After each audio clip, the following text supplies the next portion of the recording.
I'm keeping my search, and I know there are a lot of candidates that are legitimate. I'm keeping my search in the southeastern part of the country. That's what I'm doing. Hello, everyone. Welcome into TexAgs Rewind, presented by Specs here in the Rollo Insurance Studio. I'm David Nunya. I got Riley with me. I got Nick with me.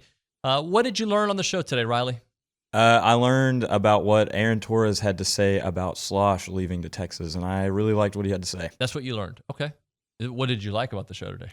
I like talking about just the recent stuff going on at A&M. We've been talking about it a lot, but it's always good to have more information on it. There indeed has been recent stuff at A&M. I know, right?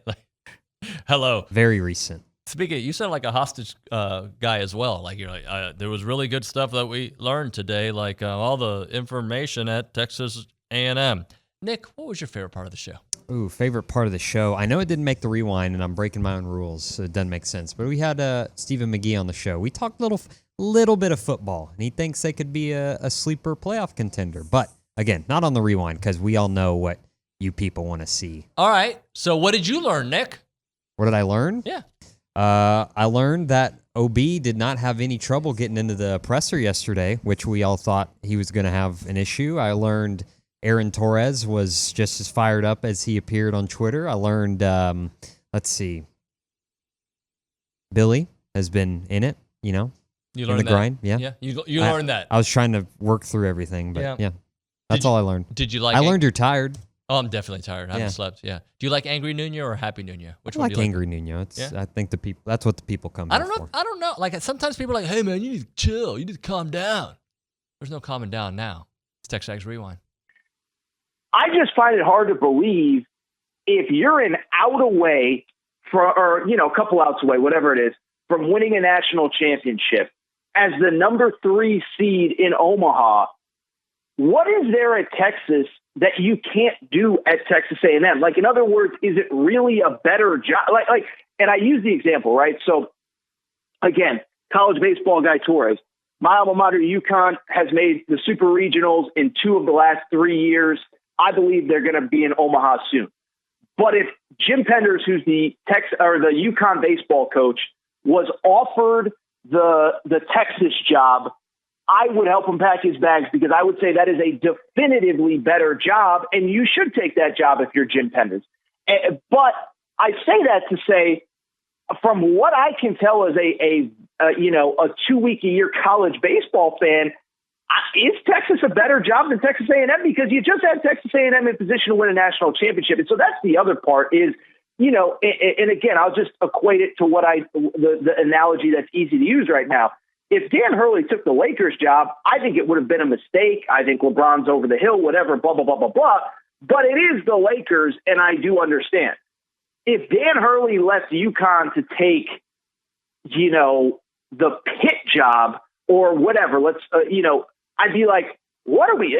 It's not a better job. You're not in a better position to win a national championship to reach the ultimate end game than you are here. And so that was another part of it, which, again, I'm a novice with college baseball, but I'm sitting there saying, is one job better than the other? And, obviously, again, when you start talking about he began the negotiations in April, he had no way to know that he'd be playing on the last day of the season. But that was another takeaway of mine was like, goodness gracious, this is crazy. So then I'll ask you a follow-up to that. Were you surprised that he had one foot out the door moving to Texas? Yeah, I mean, that's the $1 million question, right? I'll say this. Hand up for me, and I think for a lot of other individuals who had a relationship with him. Like, he did a great job of talking the talk and even walking the walk here at A&M to make you believe that this was his home, his long-term home, and a place that he genuinely loved and is almost blood maroon. And I think that I wanted to convince myself that, yeah, this has been really good for him. And this has been really good for him personally and professionally. And so I say all that because, yeah, I guess I was a little surprised based off of what I had hoped was transpiring. I was also a little surprised because I didn't think really any coach had the guts to kind of make this move given all the circumstances. And no matter who you are, I thought it was going to be such a, I guess for lack of a better term, slutty historical move amongst college baseball that you just couldn't do that to yourself. I was wrong. And but I will say this, Tony Vitello is a player's coach. Jim Schlossnagle is not. There are players coaches out there that when they look you in the eye and they say something to you, you have a different gut feeling about them and what they stand for. Jim Schlossnagle is not a player's coach. He's not a guy that you look for and you're like, man, this guy would never leave me. This guy's, ride or die. Those aren't terminologies that you use to describe Jim Schlossnagle. And so, given that, I guess I am not that surprised that he left, because he's very transactional and it's just next step. And so, in a way I am, and in a way I'm not.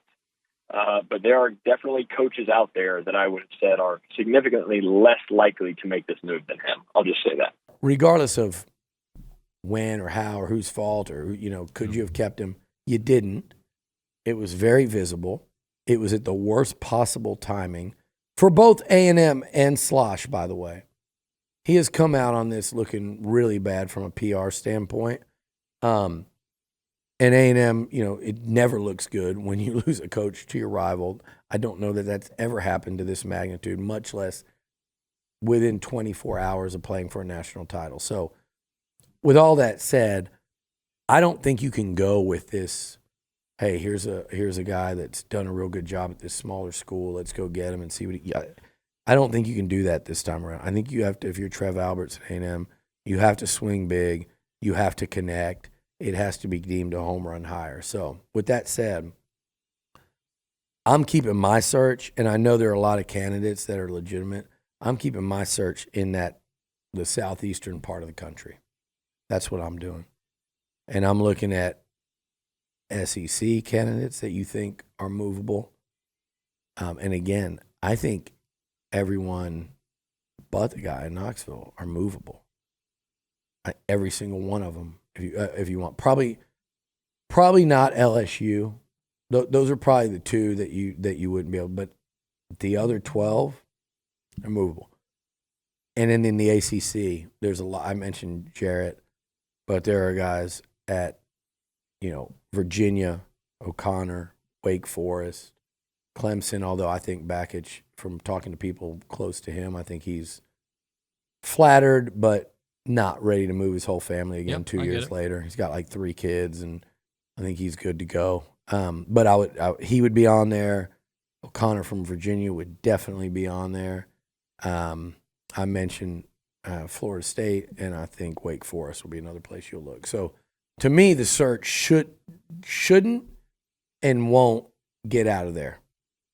It shouldn't and won't get out of there. So Saturday, you think you wouldn't be surprised if they had somebody in place by Saturday? I would not be surprised. Assuming things are kind of moving the way they are right now, I would not be surprised if they have somebody in place. And if they have the right guy, do you think they can hold on to some of these kids that went into the portal?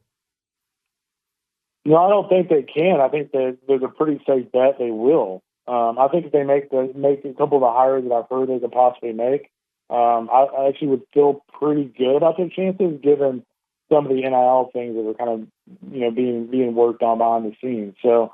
The thing that people have to realize, and I think this is important, and I'm speaking not only to A&M fans, I'm also speaking to fans from any other school who might be listening to this, is, I saw somebody going after like Mike Grahovic on Twitter last night, and I was like, man, come on. Because here's the thing, when there's a coaching change, a lot of the time it's these agents that are like, hey, just go in the portal and let's see your market value, right? Like if you're Gavin Grahovic and you're one of the top players in college baseball, why wouldn't you go in the portal? Because even if you go back there, then you at least get a pretty good idea of what your market value is. So people have to realize that just because you go in the portal doesn't mean that there's some concocted, scheme to move everybody over to Texas. No, it's a very smart decision, because now when you go back to A&M's NIL collective, whenever they hire a coach, it's like, hey, here is what I'm worth to other schools. So it may not be that you want the same amount of money, but I want at least somewhat close to that. Riley, please tell the people what to do. Okay, comment, subscribe, and tune in for more TexAgs news. I just learned that. You can comment, and subscribe. We'll see you next time.